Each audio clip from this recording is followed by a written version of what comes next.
la vérité touche au réel. Young Jacquians have assembled. We have a very special guest.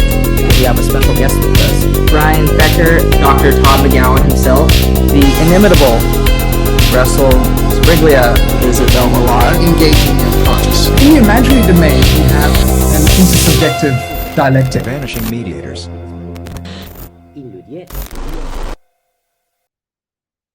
What is going on, everybody? It is I, Nick, and the Big Sig, two halves of the same entity known as the Vanishing Mediators, the Not Two, the Void Boys. That's right.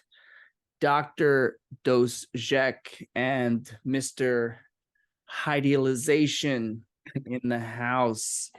And today we are almost penultimately wrapping up what has proven to be quite a monumental seminar indeed, Seminar 2. And today we're going to be asking where to find. We have put out an APB on two persons in particular. That is speech and language. Where is speech? Where is language? If you've seen them, let us know. Yeah. I'm looking for them. What's the difference?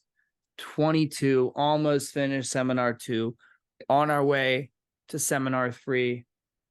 Andrew, what say you?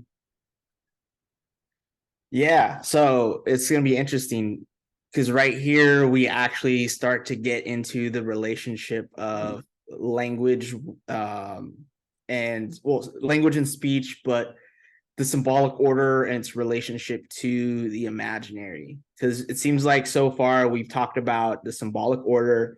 In the beginning, we talked about how the ego is an other.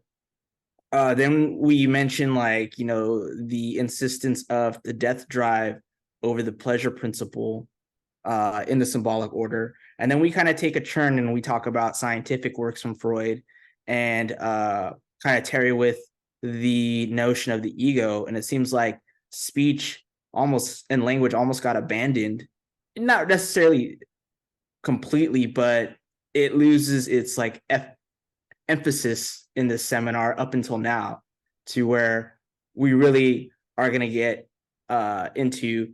And just like the first seminar, we talk about how Freud was not developing a two-body system like ego psychology or an object relations. There's definitely something that he was emphasizing on, which was language, and yet he didn't have structural linguistics to ground his theory, so he used physiology and thermodynamics as a topography to understand something that was going on within the unconscious that is, as Lacan will call, transsubjective. So what's cool about these two seminars is we're going to talk about speech, language, or two lectures, not seminars, but speech, language, and how he's going to compare it to even cybernetics. Yeah. Right. And here it's cybernetics is kind of a vague term almost, but I know that it has to do with input and output, right, processing information, and basically economizing on the number of different steps or moves in the itinerary that goes from the input until the output, and that the message takes along the way. Right. So it has to do with the processing of information and economizing on that process. That's a good point to bring about the economization of inputs and outputs to carry forth a message, because he emphasizes what's a message? Well, it's not what we would think of in language. In fact, a message is just something that's arbitrary for cybernetics, and so far as the process and economy of inputs and outputs could create a value, it pretty much to continue this order of movements. And these inputs and outputs could be evaluated by simply he calls at first, like, he'll compare it to, what does he call it, primitive language, but in the mathematical terms, we're talking about binaries, encoding, so zeros and ones, and how you get different inputs and outputs from these binary code. And it's very similar to like what you'll see in a lot of basic electronics and even more advanced electronics with logic and gates, that you have a certain input and output to get a value of 1 or 0. I think that is called like an AND gate. And then you got like an AND OR gate, or an AND. It's like a value could either be open or shut, or neither or, and all these types of things. It'd be too much to go into, but pretty much it's like we have certain circuits which create pathways with these values based upon an economy of, again, input and output, which carry forth a message to close something or to open something. And it's funny because he mentions something called he mentions the term door. He compares it to a door. Like there's like this opening or a shut variable for a door, and how a door works in his schema of cybernetics. It's just that, to create new pathways, to create an order, and to even by chance, which is another key thing we'll get into later, is that it allows for an economy of motion of these inputs and outputs to carry on something new. But what all this has to do is with language, because he sees language acting like the same way, a sort of cybernetics as a topography to help them understand language, and to kind of get the audience to understand how language functions. It's not so much of just reducible to speech, but there is something going on within speech and even beyond speech, from my understanding. Right. So I like everything you're saying. What's interesting here is that what he wants to explain as the symbolic function, he takes recourse in all of these different analogies and metaphors. I think one of them is that of a Martian, and it's taken from some sci-fi story where Earthlings encounter these Martians, and the Martians transmit a specific message, what's thought to be a specific message, and they hear 6 different things. Now, what does that mean? Well, the point is, to me, that the whole cybernetic binary process of computing information with a series of alternating 1s and 0s is that the recording device, which is at play in that process, and I think it's not completely arbitrary that he always talks about recording devices or the camera, it has a function. But what is a function? Well, we tend to think of a function in our modern day terms as something, well, insofar as a machine is concerned, which facilitates. And ultimately, it's sort of, how do we get from point A to point B? And point A and point B are together defined by the emergence of a lack which necessarily needs to be filled. What I mean is that we think that the function has an outcome, which in simple terms makes life easier and achieves a goal, and that machines exist to help us achieve our daily goals with relative ease, and that the myriad functions and different like computational moves along the way, and they are almost infinite if you think about, I mean, you're an electrician, you know, like the absolute unfathomable complexities of all of these different component parts and how they're all interrelated. We breathe a sigh of relief when we get to the other side of that, and what was meant to be accomplished is accomplished. So we always think in these kind of teleological terms as in terms of the end point that the machine gets us to. Right. And if language is a machine, we could easily confuse it with this imaginary notion of what a machine is, which is goal-oriented, Right. that achieves a goal. Whereas I think what Lacan is saying here is that the function is, let's go back to the coin tosses, the recreational mathematics, the way these different coin tosses, these ones and zeros, are organized in just such a way that a certain logic emerges. Is it a logic that is in any sense bound by a goal or a specific object aimed at?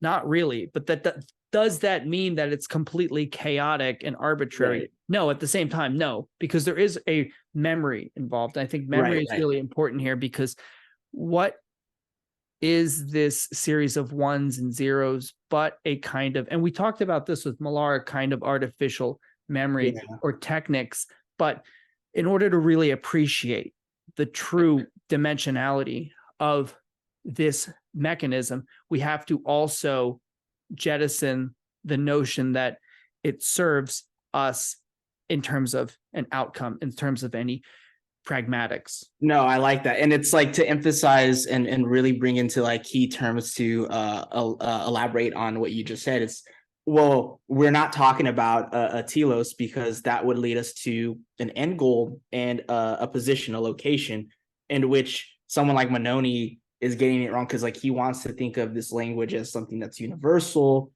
And, you know, we could think of it like geometry. It's something that's formal. It's something that is given, and, you know, it's located like a sort of spatial, you know, object, for lack of a better term. But it's neither a sort of true determinism that leads to like a teleology, but it's like, as you said, it's not chaotic. So because we have like in the sort of conception of philosophy, going back from the like pre-Socratics, and even now appropriated by science, either you have determinism, you know, made by the laws of nature, or you have randomness, chaos. But no, he's talking about how even in this order, something emerges that brings something new, that breaks down the machine and, you know, creates a new machine, a new order, which is chance or insistence. And insistence for psychoanalysis is the insistence of the transference and a sort of duped of ignorance, as he talks about, but mainly it's an insistence that arises upon the death drive or error to repeat something. The insistence can take place in an order which seems that it is causally determined, but yet the order could shift. It doesn't necessarily have to be that, from the game of odds and evens, like I'm going to flip, you know, ahead so many times and then it's guaranteed to happen again. By an insistence, not by randomness, because the insistence is based upon the conditions of this order, of this, the rules of this game. It's going to possibly happen, or I could possibly get tails, but it's not something about random, but rather just the fact that conditions of possibility and of chance could create the opposite of what I think is going to intend by a logical deduction, or as you pointed out, an artificial memory constructed by the rules of this thing, because it's like a machine. It takes upon as he calls transsubjectivity. It's a language that's created first upon an imaginary order within two parties playing. The rule system is kind of what is governing everything beyond Andrew, goes beyond Nick, that are playing the odds and evens game. It's something that takes a life up on its own. Right. It's like the dynamism of this trajectory of the coin tosses, this game of odds and evens, needs to be detached from the subsequent imaginarization of it, wherein the ego finds its own place of respite almost. Yeah. Not just respite, I mean, it also entails a kind of anxiety. The ego wagers itself within this game of odds and evens. I see it when I play games with the kids that I teach.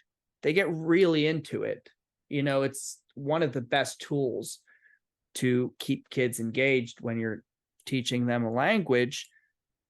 Does it help them learn? Maybe in some ways, but the important thing is to keep their attention. And it does keep their attention. And when they win, again, I don't know that they learn anything in the process. I mean, I'm teaching a language, but they celebrate. I mean, they feel like something is in some sense at stake in the result of the game they're playing. And what's interesting about that is, of course, nothing is really at stake. You remain the same ontological undecidable that you were before, but in that moment, and I think we can, maybe we're going to talk about haste and precipitation. Maybe it's too hasty to bring up logical time at this juncture, but it has something to do with that insofar as if there is an essence to being human, the essence is this alternation of being and non-being, and the game of odds and evens really, in some fashion, completely metaphorizes the relationship between the symbolic order and the imaginary order in a way that is dire, which becomes life and death. And as Lacan is going to talk about, I forget which chapter of this trilogy is the one where he talks about, war being a game. Right. Yeah. We're not just talking in completely abstract, airy terms here about the game.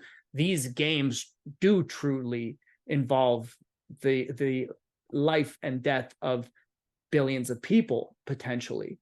And that's what goes misrecognized here, is the fact that, I mean, in most political accounts, let's say, of the nature of reality, what it means to be a political subject versus a subject of the heart, right? In a way, it doesn't take into account the fact that this symbolic order, once set in motion, is dumb, right? There's a stupidity to the fact that when you group the ones and zeros together in this way, and then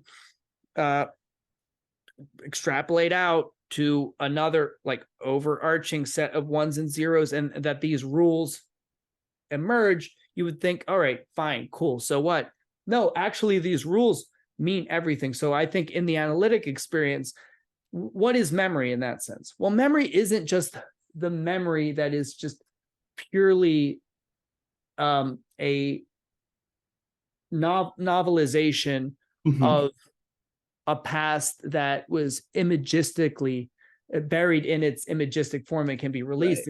It consists in the kind of memory that we get with these ones and zeros being grouped in the way they are. Yeah. And so there's an arbitrarity to it, but everything depends on that arbitrariness. Because it's not an arrow of time in which we could simply go like we're moving forward and we could simply just reflect back at something that like necessarily happened. It's in these groupings that we get. Again, let's shout out to our friend Samuel McCormick from Lectures on Lacan. That shout out Sam. Yeah, that emphasized not on chronos or chronology of time, but we just mentioned logical time, but another way to think about it is kairos, kairotic, which is like punctual and a right moment of naming and concluding.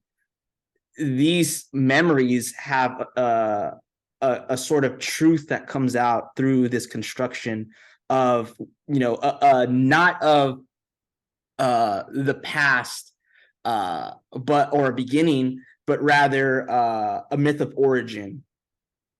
And so that's exactly what we could think of happening in when we look at these orders of memory. It's creating a sort of myth of origin for us to learn from. And I find it interesting too, like when you were bringing up the whole thing about kids playing these games and learning something. Well, it's like in the beginning of the odds and evens chapter when he's recalling the kid playing the game and just like how he mirrors the other players reactions, facial expressions to kind of dupe them to get one up on them, as if like the sole risk factor of the game and possibility of gaining everything, losing everything, relies on purely the opposition, the opponent. Yes, it couldn't exist without the two people playing, but it's only insofar as they aren't the rulers of the game, rather they are ruled by the game structure itself, and they have to integrate within it. And yet we get into misrecognizing the other person as like the prime mover of the game that is able to give you a possibility of victory by beating them, or loss by losing everything to them. And this is what we get when we, even in war, they tell us like, oh, they're trying to take away your freedom, they're trying to take away your rights, these terrorists, these communists want to destroy Western values, so we got to go over there and fight for freedom, as if these possibilities aren't already constructed by the rules of war, like the game of war and of itself, because like you get so interpolated into this game and this order that you confuse the forest for the trees. And so you get someone like what's that German war strategist, like it's like Karl von Clausewitz or something like that, who I'm talking about. I think I butchered his name, but like the way he talks about war is just like this fetishism of just like the right way to win, and just like all the different strategies, and kind of like boosting up the sort of warrior. And you can even see this in like Sun Tzu, as of like being able to bestow what war is based upon like the idealization of a warrior. If that does that make any sense? Like, and rather than forget like how there's a sort of symbolic and structure, it's a machine that if we look at artificial intelligence and to see it play out the rules correctly, like as you said, how dumb it would be. Because another great example I'm thinking of is like not just how we talk about how the machine that tries to play this odds and evens game really is kind of dumb, but not that it's just dumb. It's the fact that the rules just become so arbitrary and mundane. But that recent incident of the AI that tried to work at, was it Amazon, right? And how like it was so overworked that it shut down because it kind of, in a sense, became depressed because like it found out like just how arbitrary working is, and just like it just shut itself down. Yeah. So like there's a stupidity of the intelligence of AI, because to follow everything to a T means to destroy everything. It's just like trying to be ideological, like, and really believe in your ideology, you stupefy it and like you degrade it. So, not to get too ahead of ourselves, but I think this is why like something like insistence or transgression becomes important, to maintain that distance from realizing, law, order, machinic processes, and all these other things. Yeah, or misrecognizing it on the imaginary level, even, just to keep it in seminar 2 terms. Because it's just an amplification of what is already at play, that the machine doesn't introduce any new element into the universal existence of man necessarily. It just quickens it in a way that seems to strike at the heart of the illusions of humanism. Mm-hmm. And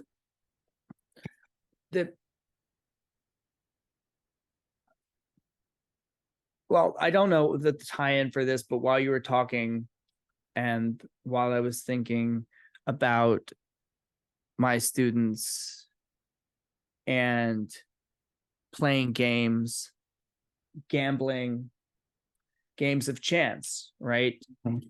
It occurred to me, this is only tangentially related to what you're talking about, but it occurred to me that there was this comment here about speech versus language. What we're talking about is a kind of language, right? Cybernetics is a language. Yeah. The ones and zeros that we're talking about are a syntax. And as Lacan points out, syntax actually precedes the semantic. So Right. the syntax before there is a certain order, there is a certain rule-bound system that governs the arrangement of semantimes before they even appear, and that speech is exactly the point at which the subject appears as the relay. But this is where being and non-being play into it, because we have this word interesse, which I take to mean between essence. Yeah. As Lacan always points out, this game of odds and evens, this game of chance, is always a game of being and non-being, to be or not to be, quote Hamlet. But also, what does one say? Because I was thinking about, well, why do my students hang on every little outcome, every little loss and win involved in this game when nothing's really at stake? As you get older, sitting around watching sports or whatever, talking about which team is better, which team has better defense. Someone says, what do they say at one point? If you really want to stake something on it, you say, let's make it interesting. Yeah. That's the phrase. Let's put some money on this. You make it interesting. Exactly. Interesse. That's where you're saying, let's stake our being or non-being on this. Yeah, it's like your money or your life type thing, you know, what Zizek emphasizes on the forced choice. It seems like we're getting at something that's similar to the forced choice. It's enough to speculate. It's enough to make grand prognostications about how a game is going to go. Right. But are you willing to put your money where your mouth is? Because, well, at least under capitalism, you are your money. That is, that is your being. That's your status. That's, you lose that, you lose everything. Just like you're saying, that's the forced choice. So are you willing to put your originary forced choice on the line here, which is like fides, faith, right? Related to faith, meaning no matter how great of it. This, okay, I can tie this back into what you were saying about like the strategician in war, right? It's like, this is what makes, you know, Sun Tzu bros, fucking 48 Laws of Power bros, so ridiculous, is that it's like, yeah, they have an imaginarized version of the symbolic order where it's like, oh no, like you just have to understand human psychology. Once you understand human psychology, you'll know how to play people in a way, play people against each other, how to seduce, how to group people together, how to find, like, exploit people, because it, like, the assumption being that like most people are just prone to their impulses and instincts and whims, and you're not, like, it, you know, that's what that's premised on.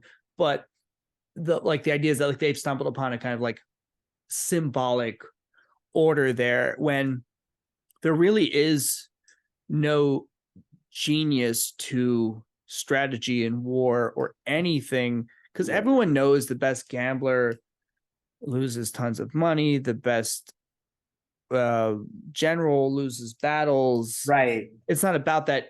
But there is an element of, however, genius in being able to strike at the right moment, right? Yeah. Like understanding the opportune moment, which would go against, in a sense, the notion that there are hard and fast rules that obtain in every conceivable scenario in life. Right. It's like, yeah, you have to.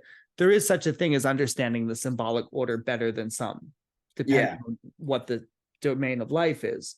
That's not completely false.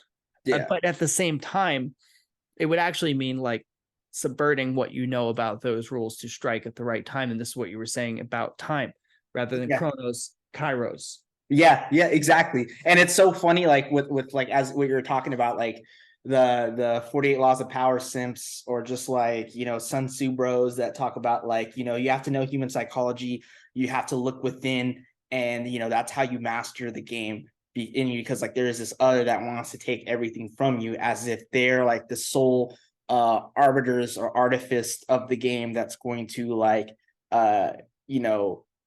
take everything from you, that's out to get you, as if they're not in the same position as you, wondering the same thing, trying to master the game. But ultimately, even to become the master of something, just by wit or chance, that you are able to defeat someone. You even look like someone else who's like fetishized, Miyamoto Musashi, the two katana wielding samurai, the Ronin. Ultimately, he writes like strategies, and then like he disavows it by talking about like spirituality and the void and emptiness of meditation. But he masters it so much just to only succumb to the rules of the game and get killed, right? Just like anybody else.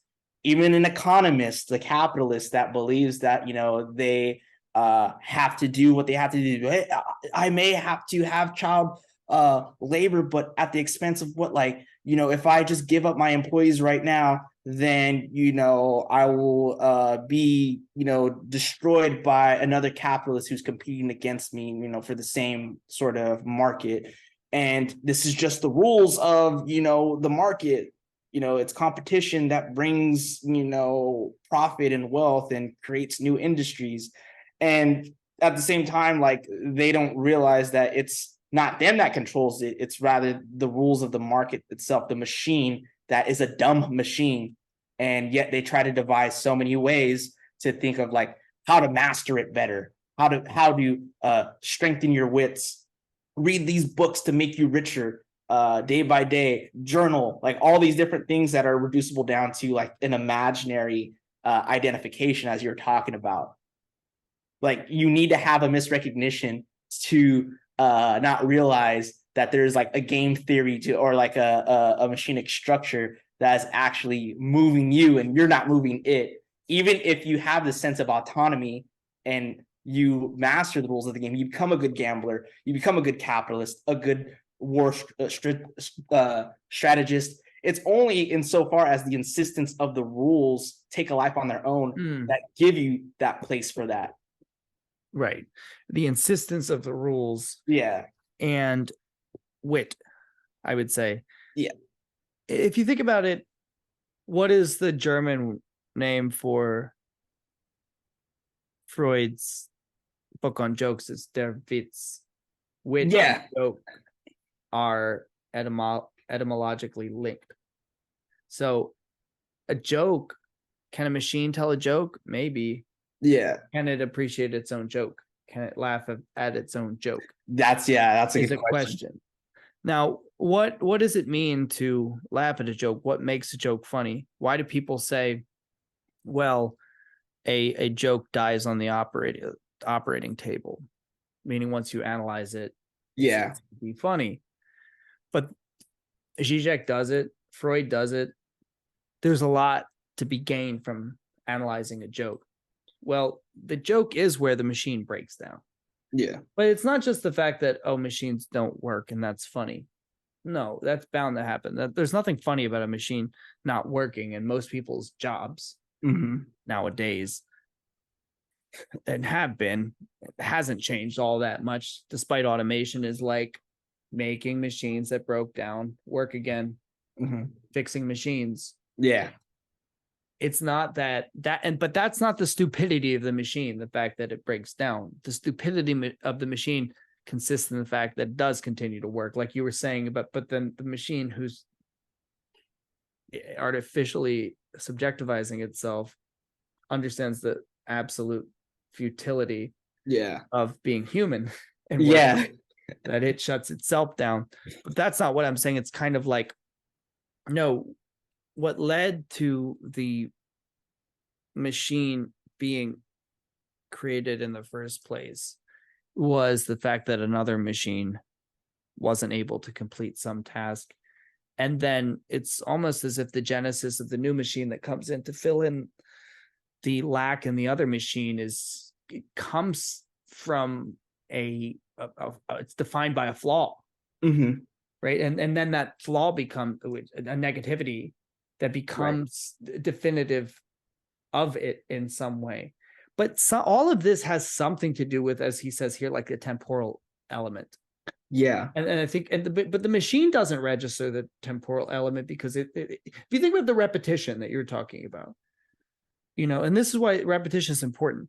It isn't a temporal repetition. It only becomes temporal when the imaginary enters into it, when intuition enters into it. Wouldn't you say? I could be wrong about that, but if it's like repetition alone, blind repetition it doesn't really allow for measurements of time. The time is imaginary.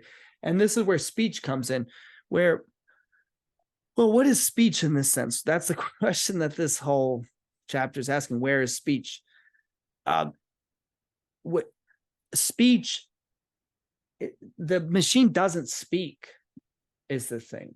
You were talking about punctuality before.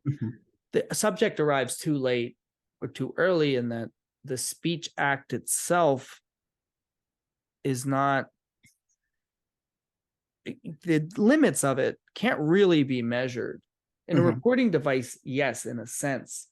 He started speaking here, he ended here. But the real limits are kind of evanescent. They're not true limits. The speech act intervenes. It's the voice. It's gone the moment it's there. So and that's why it's oracular. That's why it lends itself to kind of mysticism. That's why God speaks. He doesn't just show. God doesn't show himself. God, yes, sometimes he makes the earth shake and does all these other things. But as Mr. X says later in this seminar, it's like, well, God speaks with thunder, for example. It's like speech. So what is speech? Well, it's a timely act.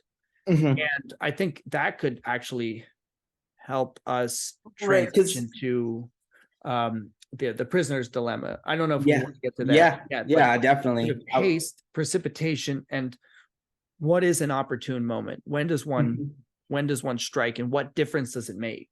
Yeah. No, definitely. And I like how, like, was it Mr. Riguet talks about like these sets of orders as well. Like you have A, B, A, C, C, A, A, D, and A, B, D, D. Pretty much all these things have to do with symbols of orders that could be synonymous or be substituted for our zeros and ones that we explained at the beginning.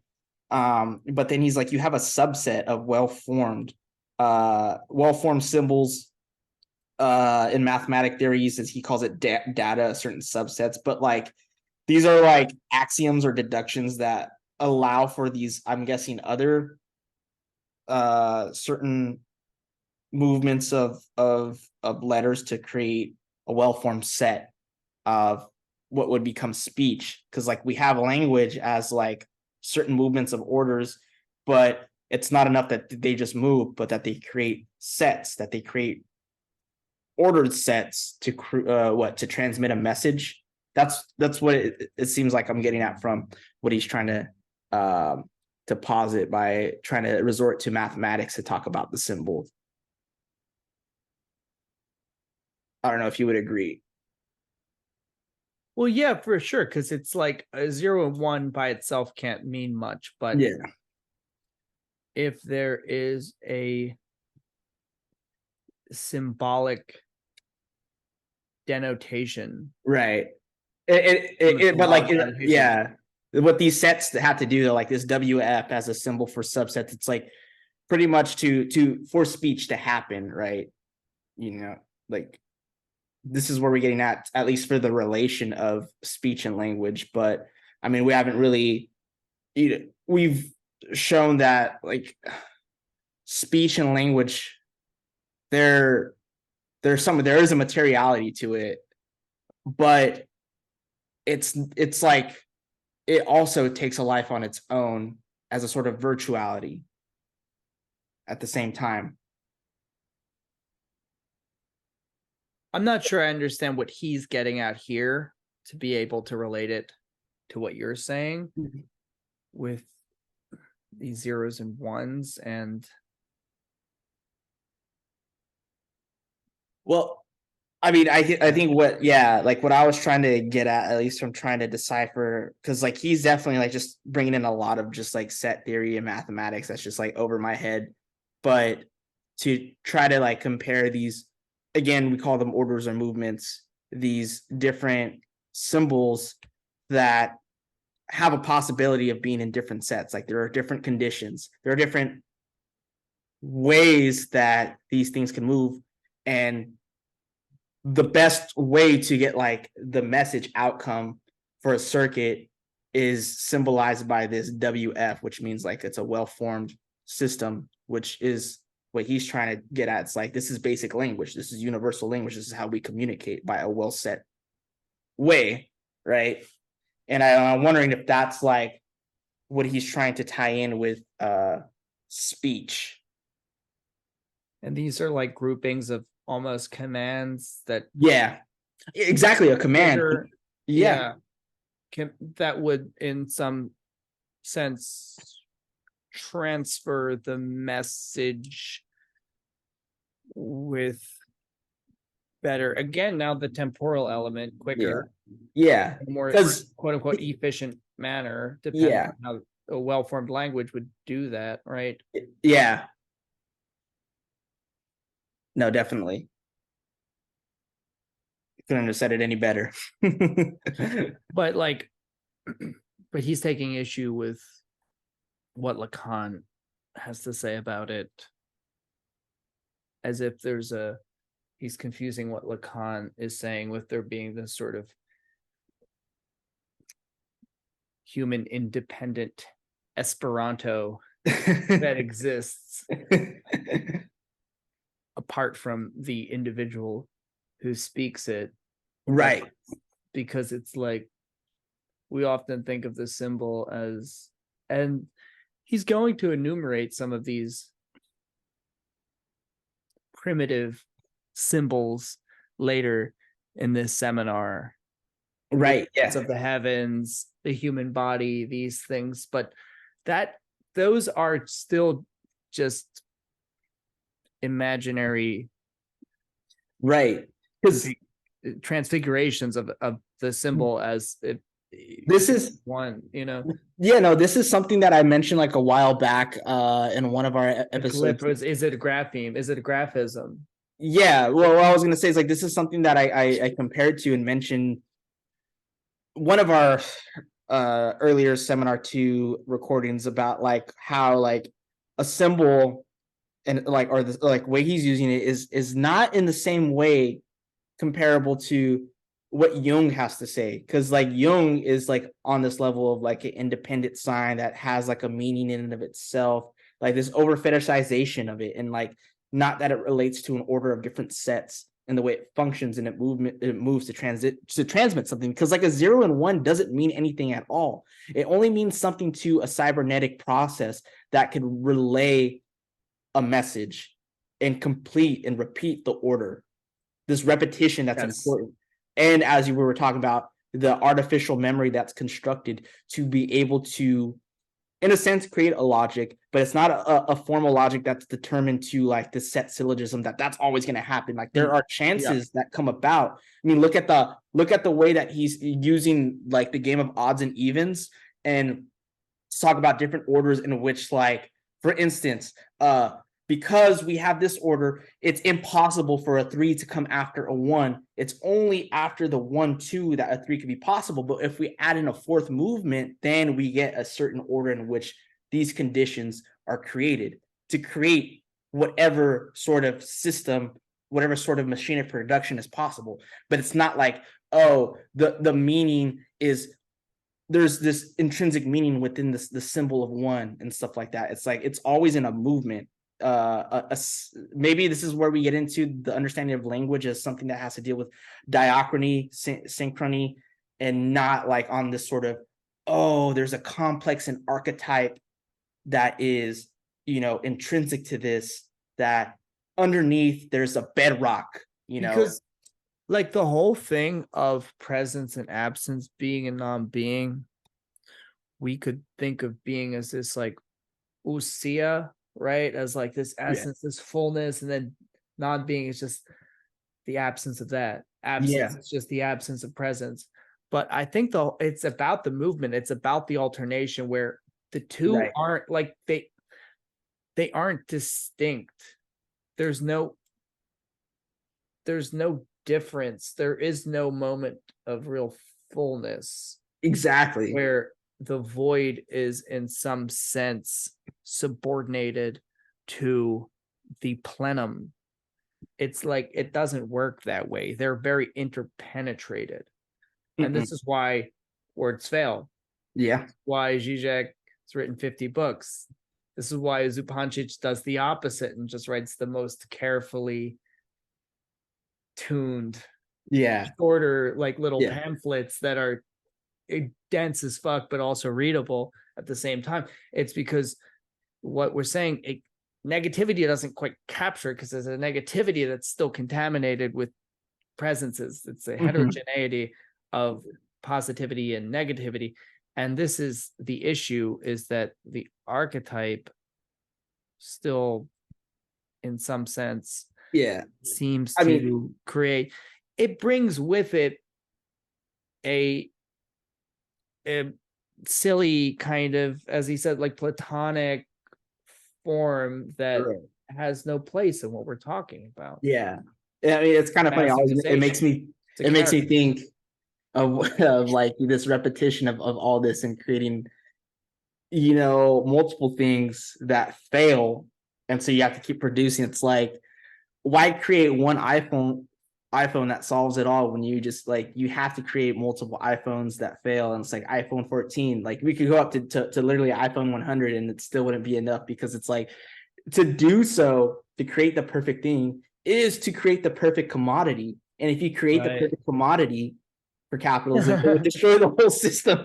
It would, right, exactly. The perfect commodity would completely undermine the entire system of commodities itself, because there would be nothing to be desired.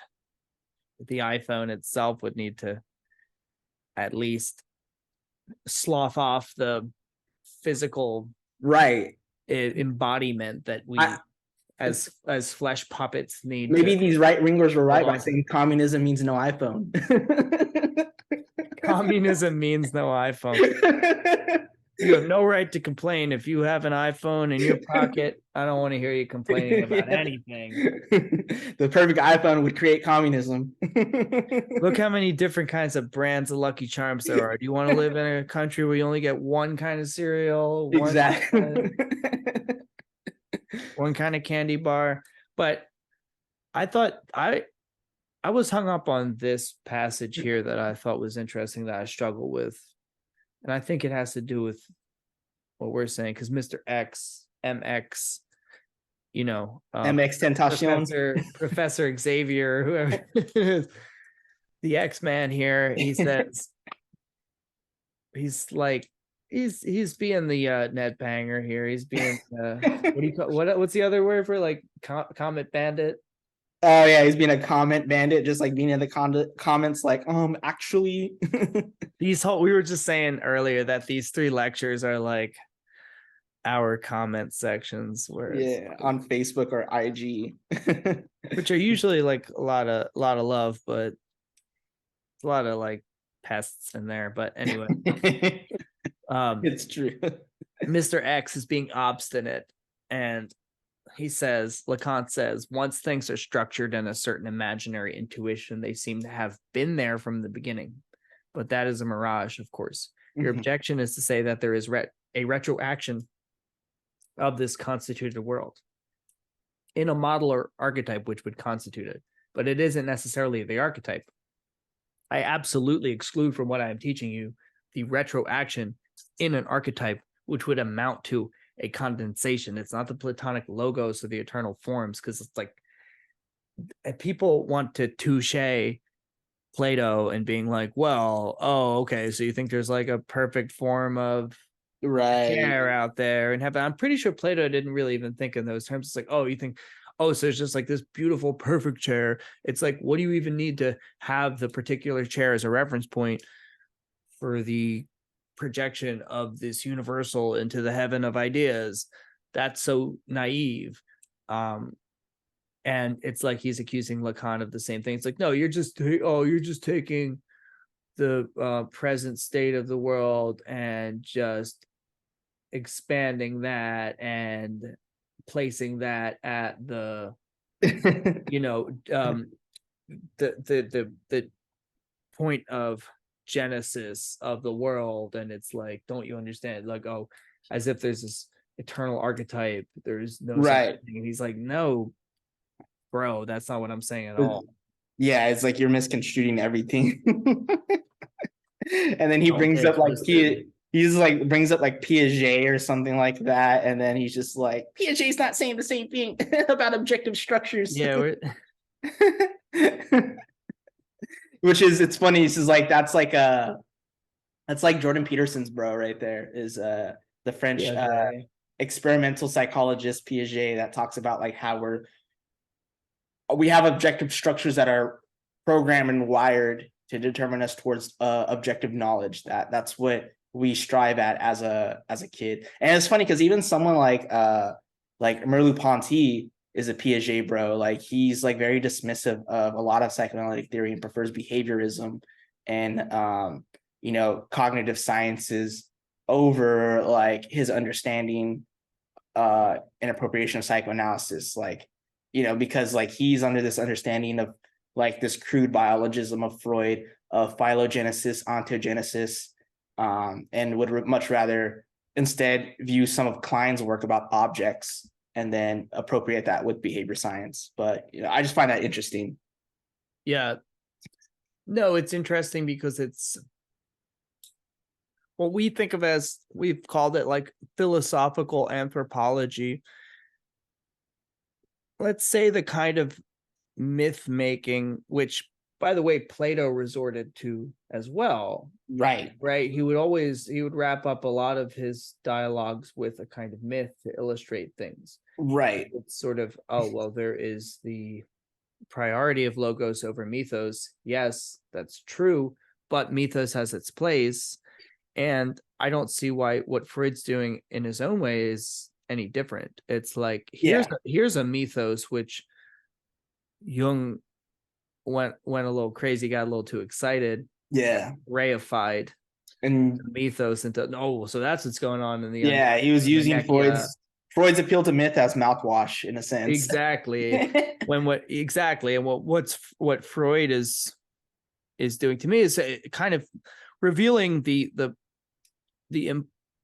impossibility of myth, but also the actual efficacy of myth in its kind of impossibility. But the whole point of what Lacan is trying to say, Freud wants to show with symbols, even though he doesn't have the same sense of the symbolic order, is that these symbols, which you could take issue with as being culturally inflected in some way, or like, oh, well, Oedipus is just very Western. It's like, no, don't you understand? It's like, why does Lacan, I guess we'll come across this, I don't know about in 3, but definitely 4, where it's like with his mathematical notations, with his mathematization of these myths, it seems like a silly thing from the start. And this is what makes people think that like Lacan's a charlatan, because it's Right. like, why? Well, it's like, well, maybe he's bringing logos and mythos together in a way. Yeah, I mean, this And is it's like, exactly what Levi-Strauss was doing, you know, in his cultural or his structural anthropology. And so like Lacan is like taking it to the forefront. but it's also what scientists do when they come up with something like the analogy of Schrodinger's cat, or Yeah. what was that, Maxwell's demon, right? Oh, These yeah. are, like, they're not myths as elaborate as the myth of the primal horde necessarily, but they are myths in a way. Yeah. Why choose this poetic expression for this idea over another one? And most people, and think about it, it's like most people aren't going to, myself included, really understand what Maxwell's demon really means in mathematical terms. Yeah. Like I'm shit at math, so it's like I'm not going to understand what that means. But Maxwell's demon, it's like, oh, well, when you illustrate it like that, I think I get I get something of an idea of it. Whereas someone who understands the mathematics behind it is going to be like, well, yeah, but there's a lot missing in this little fable that you've written. But it's like, all right, fine, but we have no recourse but to fables at the same time. I like that. And like when you think about the history of philosophy, it's like there's always some appeal to myth. Even like when we look at like the critique of political economy, Marx is talking about the capitalists resorting to like primitive accumulation to hide the fact of like the violent horrors of capital. And then like Nietzsche with genealogy of morals, it's like this mythic place of origin to account for the arise of good and evil, from good and bad, from like this slave, like this debt and creditor relation. And then we also have, you know, like to bring it back to Freud, it's like what's so interesting about Oedipus for him, and Brian Becker points this out in his Seminar 4 series, that Oedipus is like the myth that undermines all myth. Yes. Because it's like, if you look at like all these other myths, right? It's like all man or mortals are like succumb to the determinism of the order of the cosmos. Cosmos is order. And it's the gods that are like in charge of the process. But it's like when something goes wrong, it's like humanity is not undermined. The gods intervene, but gods don't intervene in Oedipus. Right. In fact, it's just like, you know, the undermining and irony of man in that tragedy. And in the fact it like also undermines the myth of man himself. In the myth is deconstructing or undermining itself while telling a myth. Yeah, exactly. Yeah. It's like Oedipus is already anti-Oedipus, as we said. And it's just like, even someone like D&G, they have to appeal to myth to talk about the origins of the despotic signifier, the war machine, and the ersatz, and all these things. So like we see it happen all the time. You know, it's just like Freud is like pointing out like the way in which there's a logic to it, but like how it's just like it's supposed to recall a certain origin that we have to always account for retroactively. Yeah, and it's like the origin itself is the hardest thing to explain, because the gaze of man pre-original is there always, and then it's like a fully constituted person, which is exactly what Mr. X is trying to accuse Lacan of saying, and Lacan's like, no, you're kicking down an open door here. It's like you're illustrating my point by trying to say that. It's like I'm talking about the myth of origins itself. Yeah. And what's like interesting, or origin myth, the myth of origins. Yeah, it's the myth of origin. And it's funny because like you could see this in like the homie Leclerc with the child is being killed. He's talking about how there is a sort of mythic like an exacerbated myth of the child, in which it's the mother's gaze that creates a predestiny for this child based upon this strange image. Something that a therapist bro wouldn't understand, because they're always telling you, go back to your inner child. There's a place of wholeness, of nurturing that we have to go back to find authenticity. I mean, even someone like Gabor Mate, who undermines trauma theory, still resorts to the therapism ideology by thinking that there is this whole instantiated child that knows everything, that has everything, and it's a cruel, indifferent society that demands normalcy, that breaks and shatters that sense of wholeness. And so you have to reach back to that place of comfort, of authenticity, because that's what addiction is trying to do, is to reenact that wholeness that you once had. Right. But it's like, no, the fact is like, it's what's split and what's alienating is that image of the child. Like Leclerc's the homie for that, for showing it's like, we have to kill that child. Like, instead of instantiating it, it's like, destroy that alien image, because that's not you. You're not that, Right. Kill children is what we're getting at. That's exactly, that's the problem with this whole idea of the inner child, this thing that needs to be resuscitated, rescued, that was you. But I mean, I can say, I mean, this is a dumb way to approach this. I'm not saying, oh, well, as someone who works with children, but no, as someone who works with children, it's kind of like they might seem sincere in a way, because they quote unquote speak their mind, because they're not aware of all the, but they are aware of a lot of the different, they're much more aware and are much more tuned to the various facets of adult interaction and system of norms than we imagine they are, and they respond to them in ways that are very, very manipulative, which casts to their own splitness, I will say. Nothing about them seems exactly whole. They might seem spontaneous, but if anything, they are more artful when it comes to their own self-presentation than we are as adults. Right.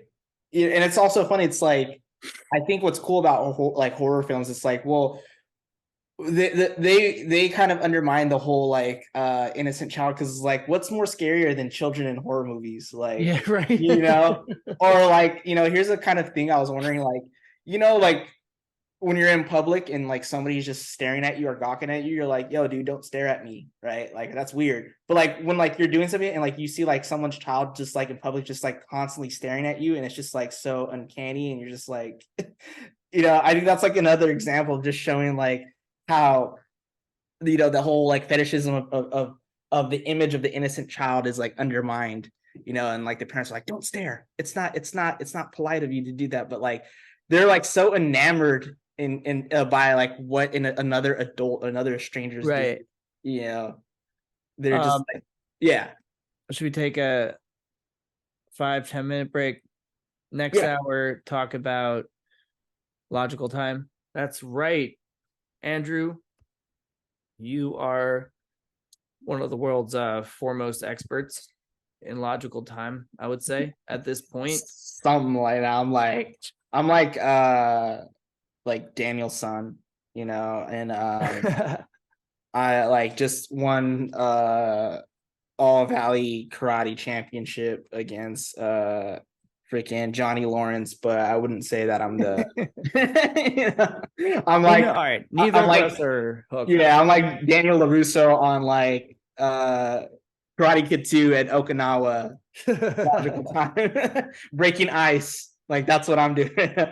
So right, Mr. Miyagi is Dr. Hook, and for those of you who haven't, it's the most slept on interview we have. Check it out. Derek Hook on the channel talking about logical time. He goes deep. If you want to see an actual sensei doing his thing, dude, Hook in that interview, he unpacks logical time. I returned to that interview. This whole channel, it's not for you guys, it's for us.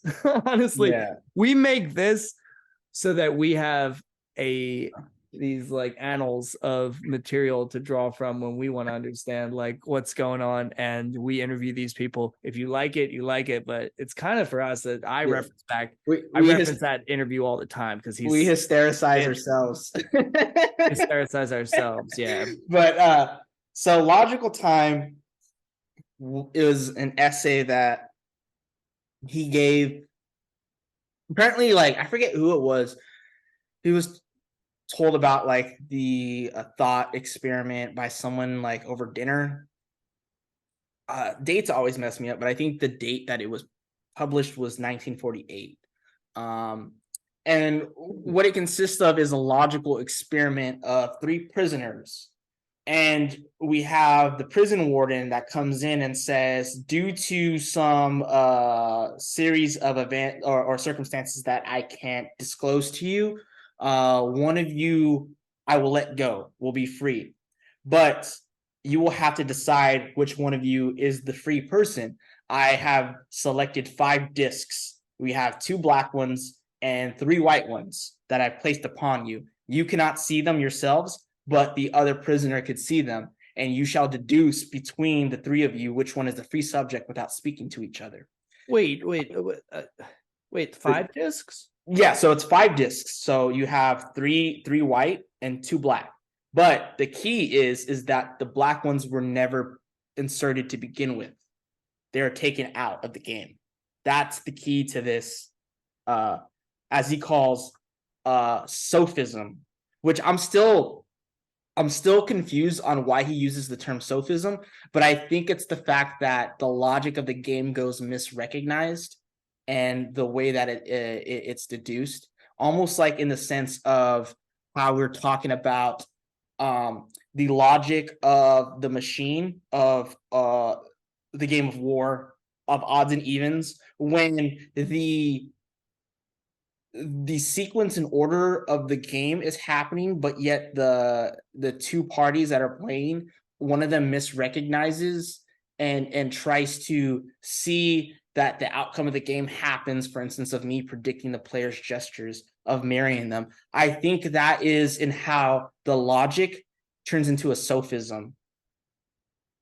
Rather than sticking to the formal logic, you go through That's from the purloined letter, though. Remember?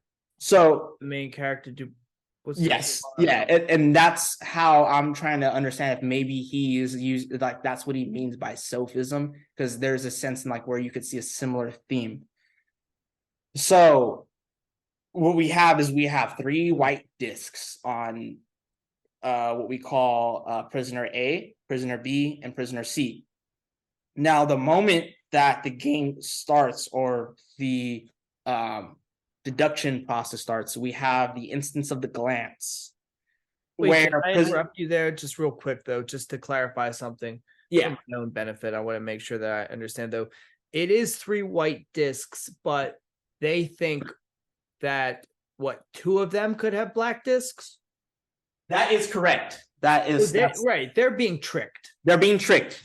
Yes. They don't realize that the black discs are taken out. Right. And so the whole point is once one of them realizes they are the subject, they will leave the room and we'll go up to the warden and explain how they came to the fact that they are the free subject, the real subject. So yeah, but the key is that they're tricked. The 2 black discs are not in the game at all. So we get the instance, as I was saying, of the glance of prisoner B and prisoner A making eye contact. And prisoner B looks and is hesitant, just like A is. And then C is hesitant to B's movement, etc. So prisoner A thinks, well, if I were the ones with the white discs, or if they were the ones with the black discs, they would immediately left already. And they hesitated when looking at me, and yet they all have white.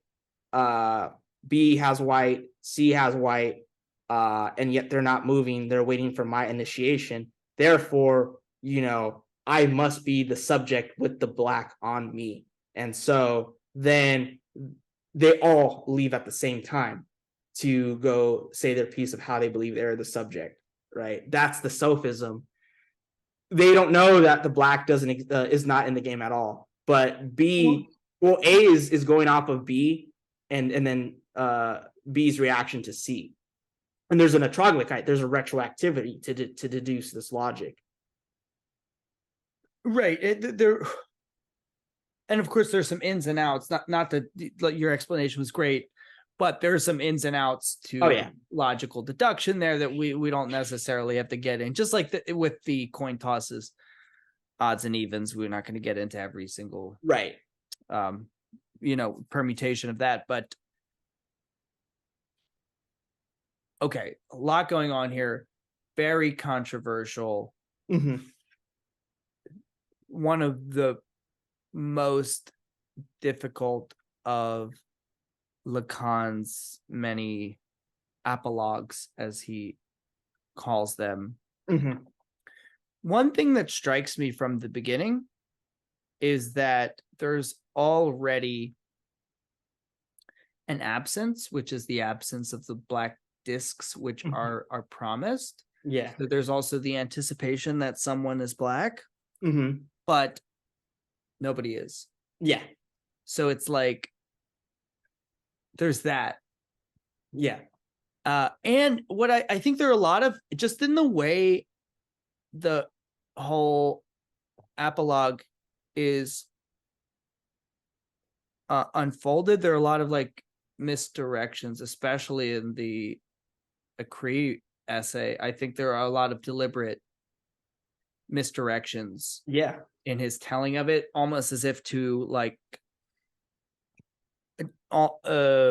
obstruct your understanding of it from in a streamlined way, Right. in a way that's going to be as simple as possible. That's just a comment. It's like Lacan's abstruse style that throws you off the scent of what's really going on here. And that's why it's interesting. I didn't realize that this was in the seminar. Yeah. And it's fascinating. In this version, it's much more simple compared to the XXIII version. Oh, And absolutely. He's actually very concise for once. Right. But it still sparks a lot of debate afterwards amongst the participants. Yeah. Did and you notice about it's what the meaning of it is, how they would think, who would approach the guard? Would they all rush the guard at the same time, or are we depending on the relative intelligence yeah. of specific prisoners? And I think That's this one of the questions, I think. And I think if now that I'm thinking about it, and you brought that up, I think the sophism has to show that logic and the way that we would deduce something ultimately fails with this element of absence being placed. This is where we get a notion of the real, something that just happens by insistence and chance. And when we look at a sort of formal schema, the impossibility of something to be totalized or to lead to its determinate goal because of the real taking place. The real always breaks a formal structure to show that it was already there to begin with, right? And then, but also it's sort of what's interesting about our subject position in being told this apologue of it being explained to us. I don't know. Does he put the spotlight on one of the three prisoners, or do we still imagine ourselves in the position of one of the prisoners, whether it's A, B, and C? So in the actual essay, we go through different dialogues. We go through different possibilities. I think it's like overall 3 different possibilities. So the first one is like being opposite 2 blacks. One knows that the one is white. Then we have another one where it's like where I was black, the 2 were white, that I see would waste no time realizing that they were white. It's only, and the fact of that, if I were black, is only on the speculation that they are duped to believe that the black discs are in the game, not knowing that they're outside. And then 3, I hasten to declare myself white so that these whites, whom I consider in this way, do not precede me in recognizing themselves for what they are, right? So that is like another way in which we see the different outcomes happen. But yeah, it's definitely going to happen on the level, I think, of one specific, like the way I understand it, it's like one specific subject. But even then, we have to realize that this subject is still determining their deduction on the glance and recognition of the other ones, because we have the moment of the glance. But one key thing that he mentions is the moment of hesitation. Because even if we make the glance and we're deducing the hesitation of the movement, because if, I was the white and, and I wasn't the black, you thought you were the black, you would have moved right away. But I'm seeing okay. two white discs, and yet you're not moving, and then I'm not moving. So like I have to think in this level hesitation to conclude, Okay. to understand. Also, let's say you're hyper intelligent relative to the other two, and you're able to get to a third order of thinking. You still have to factor in, well, let's say you don't know who the other prisoners are. You don't know what their relative intelligence is either. Yeah. Have they already arrived at this third order?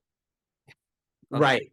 Actually, the logical deduction here doesn't matter so much. If it was just the logical deduction of who's thinking what, Right. it wouldn't be as interesting of an epilogue. It's more so, how much time does it take you to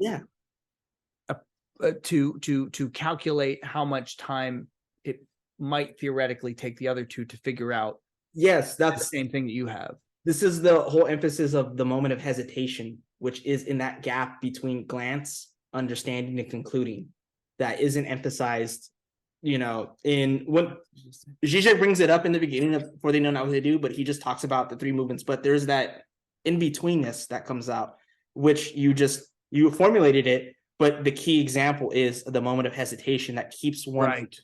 getting into, no matter how hyper intellectual they are, how savvy, when they see, even in their deduction of being right, why are they hesitating?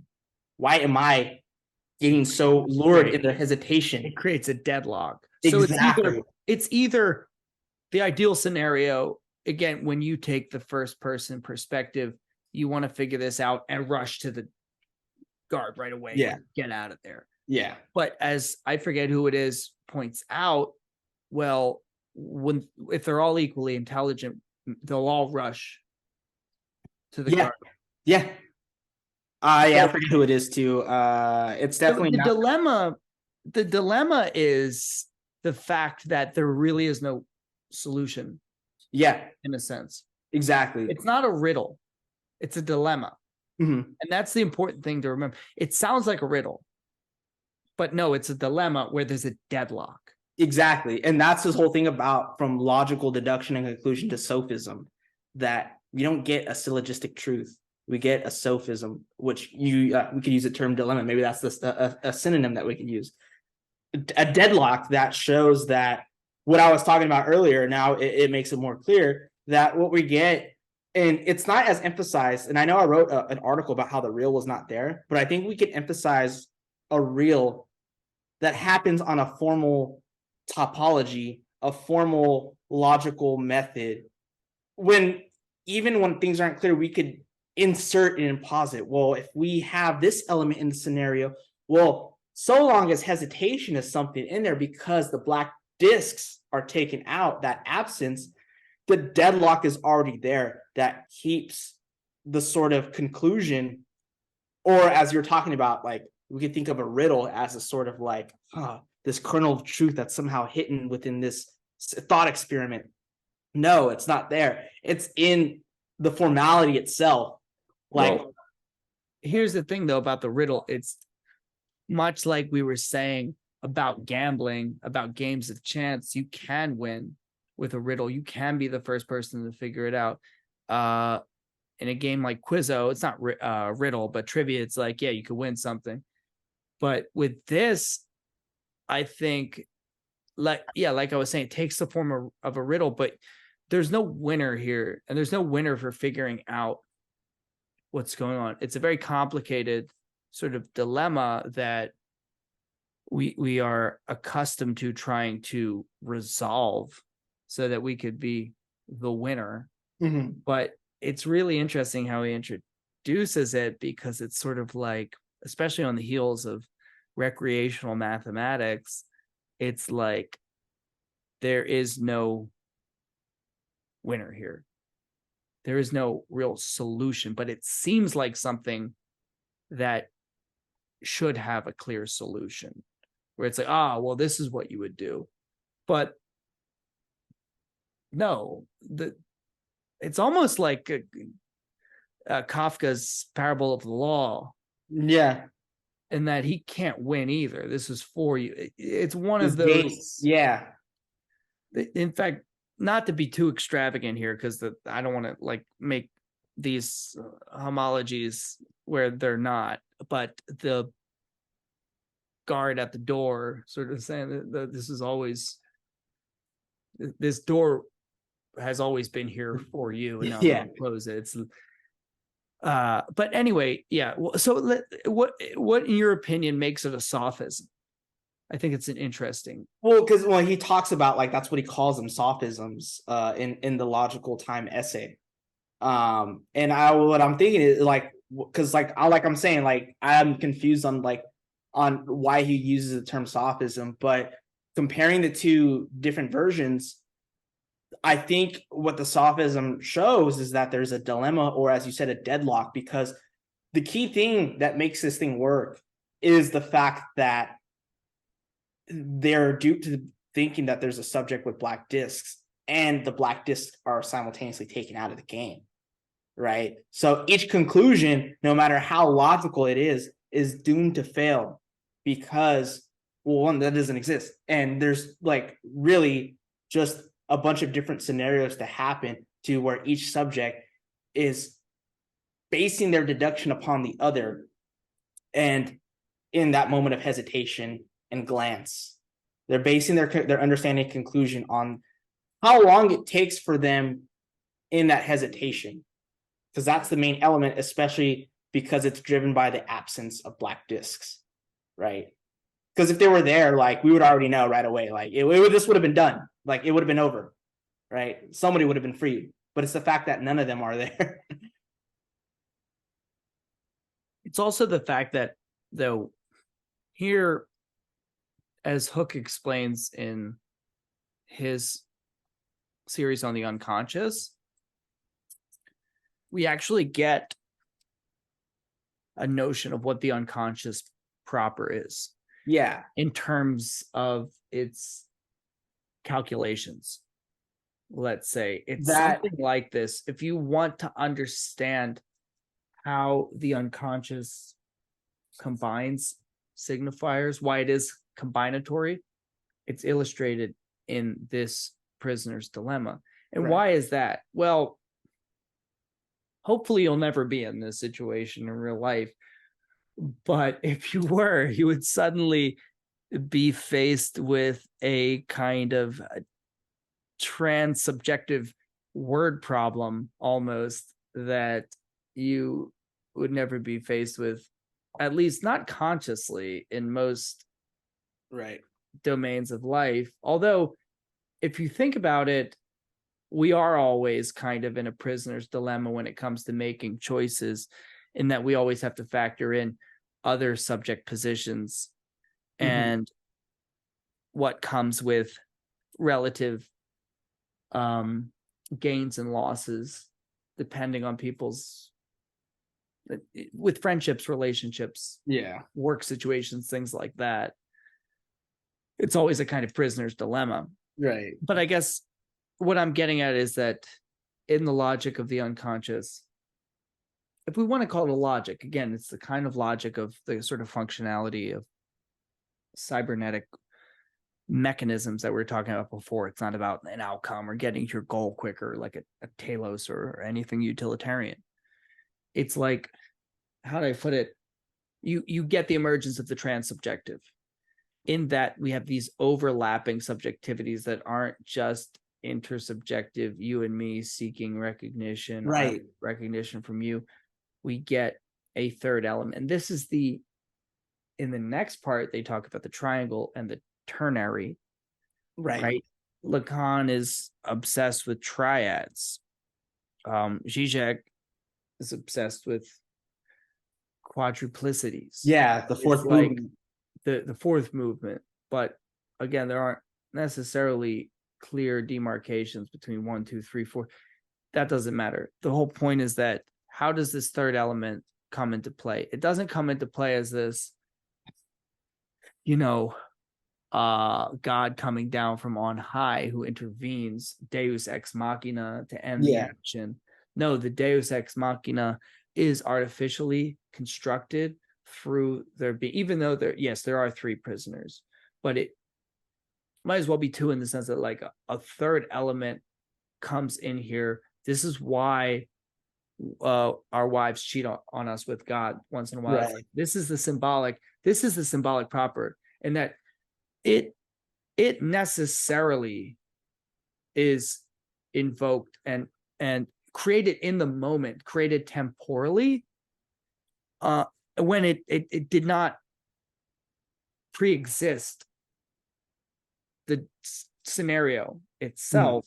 But once it's introduced, once the transsubjective is introduced, once we get that, like you said, glance, understanding, concluding, I guess once you get to that moment of concluding, it's as if there was always this arbiter from the beginning. Yeah. But you can see how it arose organically, temporally through this time. But here's the other thing. The idea of this third element that is transsubjective rather than intersubjective, it can only be produced if someone does something. If someone rushes the guard, whether it's all 3 or 1, it doesn't matter, but someone has to do something. And this is where the element of haste comes in. And this is what Lacan means by speech. Yes, exactly. That bingo.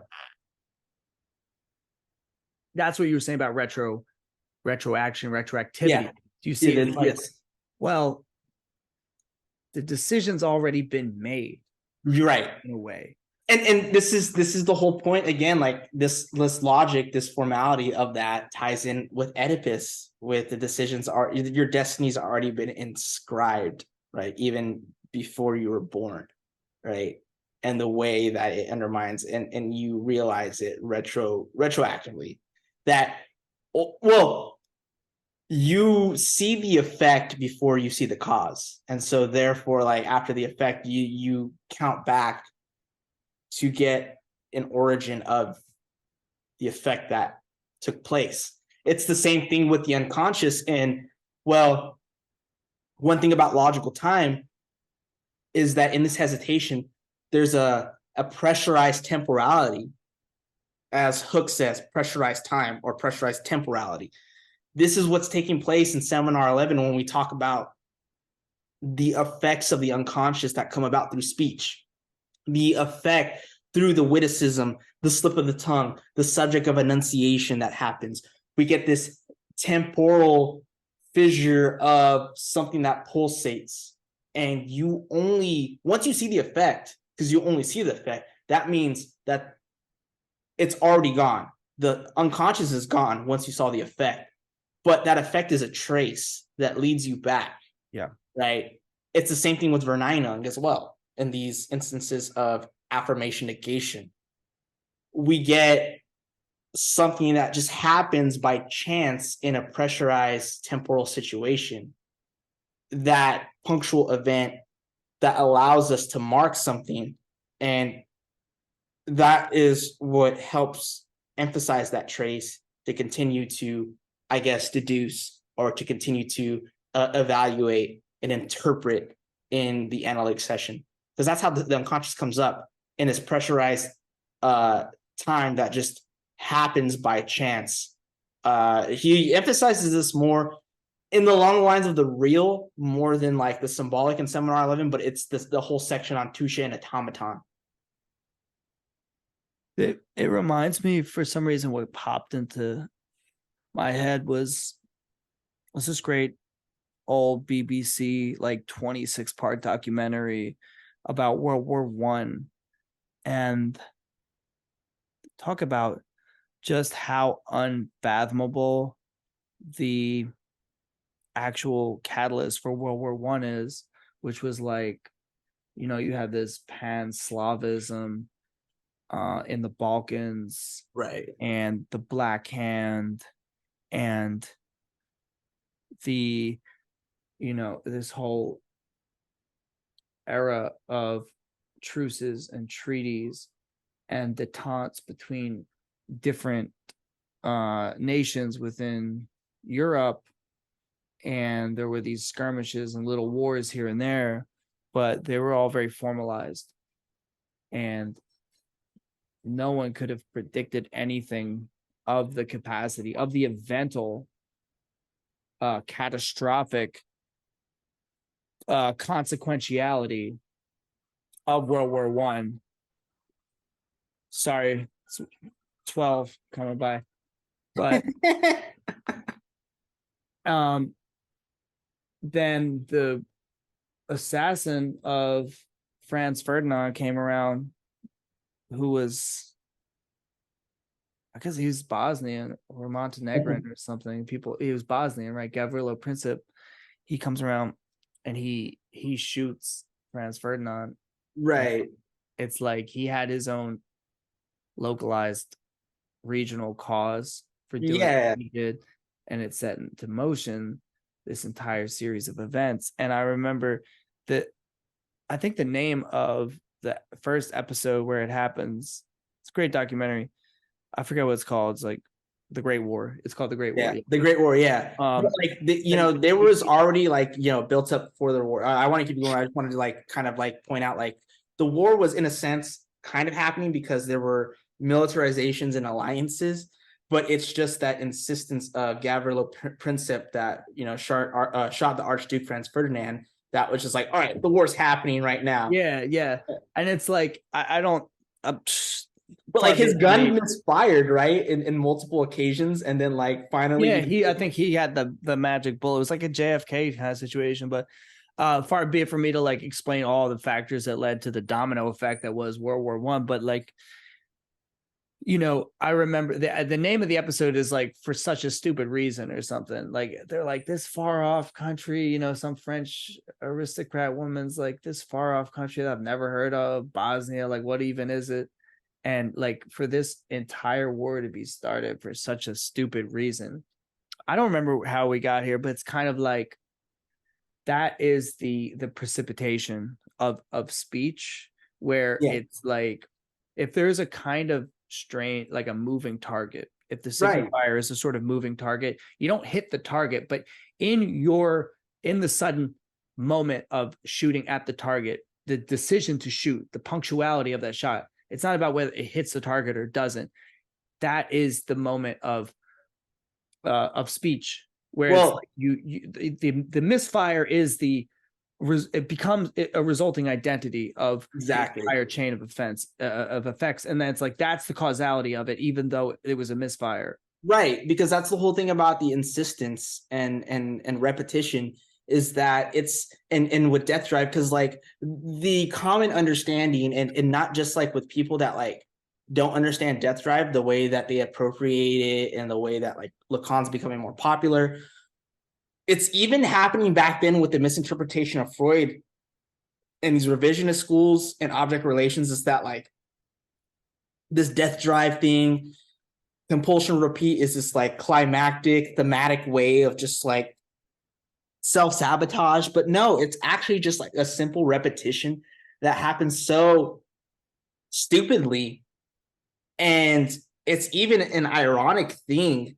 to where that's where we start from. And I want to bring up my portmanteau that I mentioned in my video on Verneinung and negation, repression, foreclosure. I talk about kairos, and I say it I say kairotic. I'm trying to say kairotically, but I say chironically. And so there's a punctual time in which a stupid ironic event triggers a sequence for a myth of origin, for repeatedly going back to find the truth of the event. But yeah, it's a chironic thing that happens to create such a war. Well, it's funny because I don't know. I wrote a kind of silly skit years ago where it was kind of Armistice Day after World War One had been concluded. Someone said that a friend of mine said that I stole this from something, maybe like unconsciously. I don't think I did. I thought I made this up, but basically it's like two guys like meeting up in some little town in France after our armistice had been declared, and the war was over, and the one guy being like, it's over. Finally, peace has come to us. We've lost so many people, but the sun is shining now. And then it's like one person is like, yeah, I'm really glad that World War One is over. And someone else like, World War One? Like, what do you mean? What do you mean World War One? Like it's the Great War. It's over. It was great. It was terrifying, but it's over. It's like, no, well, I mean, we might want to, just for like record keeping, have like World War One, two, three, you don't know. It could be World War One. And it's like, no, it's the Great War. We're not having another one of these, like, for sure. But I guess the whole upshot of the skit is that like that's the kind of retroactivity. Yeah, it's this just is like one. Yeah, this is one of them. And but it's kind of the difference between like 1 and 0 right there in a way. Right. And it's a one that like as soon as you get to 1, you anticipate 2. But I think I'm taking it as a field of No, I like that though. That's like funny. super, like, I think abstract. I think that's a good like sort of supplement to bring in to understand like compulsion to repeat and insistence. I still don't think I really understand. I guess I understand compulsion to repeat in the sense. I think actually, strangely enough, I would bring Deleuze in here, and I think that I don't know much about Deleuze. I would love to read Difference and Repetition, because I think like that he's indebted shit. a lot to compulsion to repeat in yeah. But he thinks that like some sort of like immediate difference comes about. No, but like I do think he's onto something from what I understand, because again, I'm not all that up on what Deleuze is doing, and I would like to do a deep dive into Deleuze. And not so much Guattari, but like Deleuze, because I think he formulates what Lacan is doing in an interesting way, but his idea of repetition, I think, comes close to this, even though it kind of misses the mark. But the repetition, which isn't the repetition of the same. And I think that's what Lacan is getting at here, where exactly.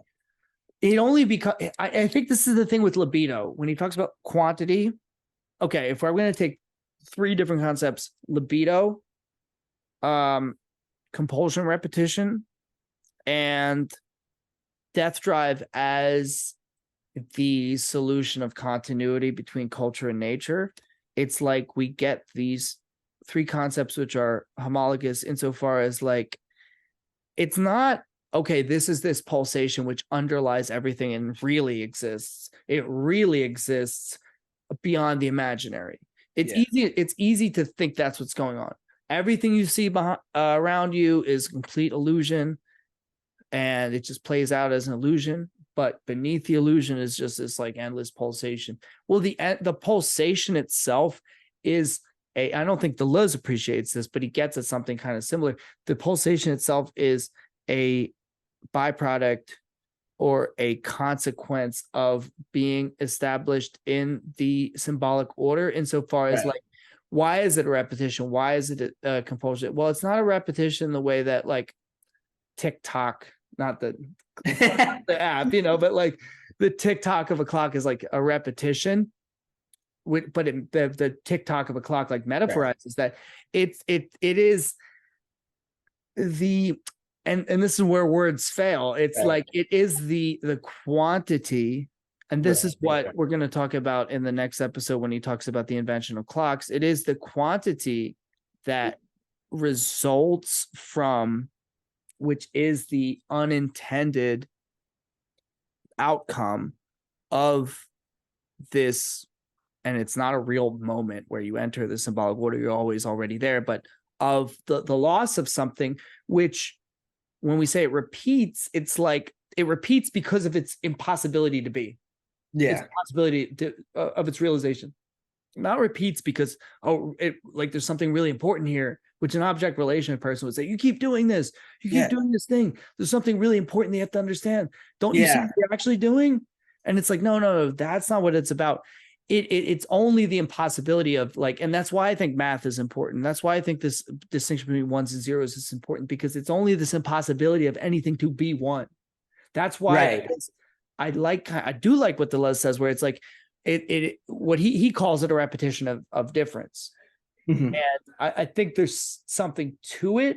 I think Lacan puts it much better, but there's something to this idea of the repetition of difference, in that it seems contradictory, but it's interesting in that it's like, libido, all these things, they are a failure of something. Yes. Yeah, they're a failure. That's the whole thing about like the different modes of failing differently, but yet the repetition is still there of failure, like the compulsion to repeat of failure, because the iconical scenario of understanding the compulsion to repeat for Freud is Fort Da, and how the kid picks up different toys, different scenarios to apply the primal scene of being separated from the mother, of not like saying like I'll have the mother again, but no, I want to master the way in which I lose the mother. I'm separated from the mother by the constant tossing of the silk reel, and then they're bringing it back in my terms. Or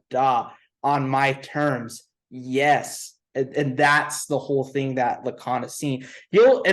Again, Sam is on point with this. Like, he's the homie. Like, but like he said, like the difference though of Lacan's interpretation from the early seminars to the later ones from 11 and so on is that in the early seminars, he wants to talk about how it's the child trying to master this scenario by understanding the sign. But it's like, no, for Lacan in seminar 11 and so on, it's the object, the objet petit a, of the minimal difference between the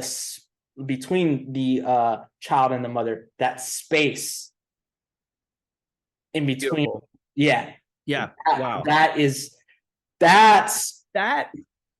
right there is that actually, and that's the one thing. I mean, we praise Lacan to the heavens, but I think that is something that is lacking in these two seminars that Lacan hasn't quite fleshed out and is really struggling with.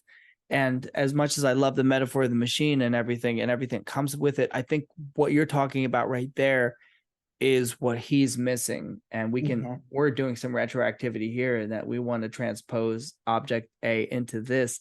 But I do think because his idea of the real here, and he says some things that irk me a little bit near the end about biological reality, the biological and the real, that like are like where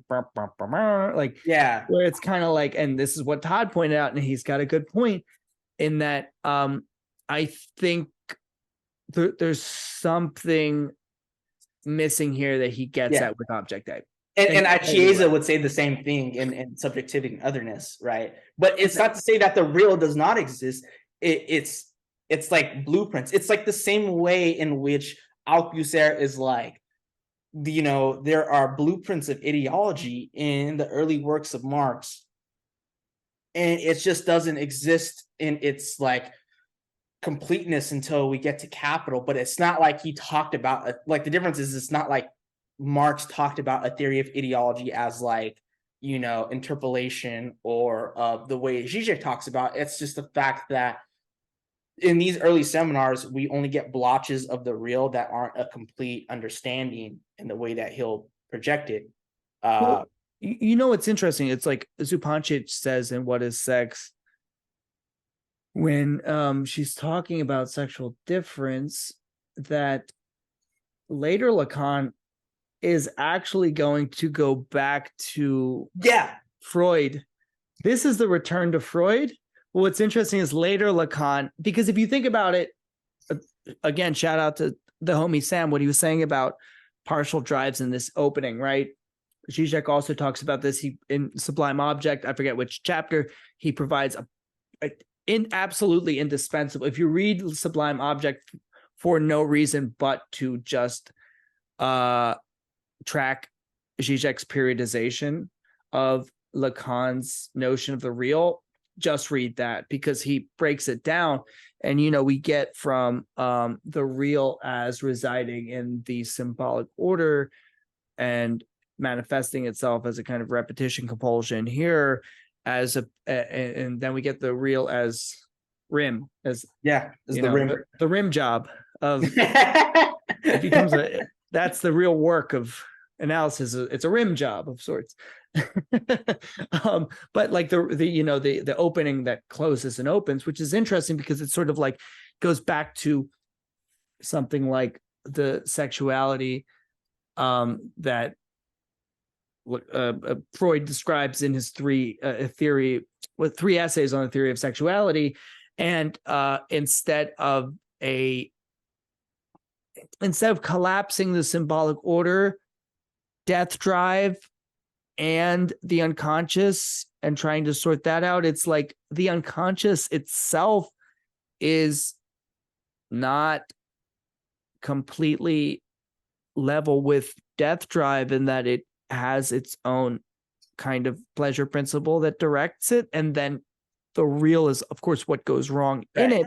But it's also this idea that he takes the image of what the orifices of the partial drive, how they act, and extends that to, why not use that as the metaphor for death drive itself, which is opening, closing, and that is ultimately what drive becomes. Whereas here it feels just a little clumsy, because when he talks about symbolic as drive, some things just don't land as hard. You know what I mean? And it's very incomplete with his notion of doors as open and shut. Like he's almost there, but like when it's like applying it to understanding the partial object with the drive, it makes a lot more sense, right? Yes, and we're going to talk about that in the next episode. I love what he has to say about doors. One other thought that I had, again, our podcast channel, whatever you want to call it, we just shoot from the hip. We don't edit too much, but I had to get this out there because maybe I'll write something about this earlier. But you made me think of a difference between Nixon and Trump. When you were talking about Fort Da, Nixon is the Fort Da president in that. Have you ever seen Frost Nixon? I've not, no. It's about this famous interview he gave a few years, I don't know how many years after Watergate. And he was exposed. I am not a crook. Yeah. All that shit. It was obviously this complete disillusionment with the sanctity of the office of the president that was experienced nationwide. But it's like he wants to, like, this guy, I think his name is David Frost. He was the most celebrated interviewer at the time, and he had given these very in-depth, serious interviews on TV, on the BBC, with many notable figures around the world. And he's trying to get Nixon to do one. And he's this master interviewer, but Nixon, despite everything, is also a kind of master, I wouldn't say orator, but like rhetorician in his techniques of like getting around things and dodging things. And I feel like the entire movie is about Nixon wanting to do the interview and not wanting to do the interview, but do it on his terms, not to prove that he was in the right or the winner, but in some sense to portray his misdeeds and his loss in his own terms.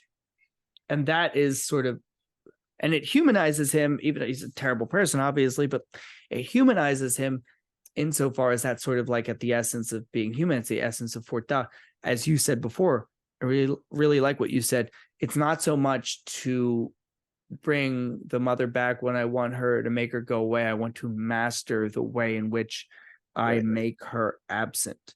And it's like Mhm. Nixon's doing the same thing. I want to Right. master the way in which I have been made absent, not to be the winner, but to be a loser on my own terms. Exactly. Yes. Yes. Yeah. That's the sore loser. It's like, not the fact that like, oh, I won, like you're the one that actually lost. It's like, no, if I'm gonna be the loser, I want to be the one to say it and on my own terms. Yeah.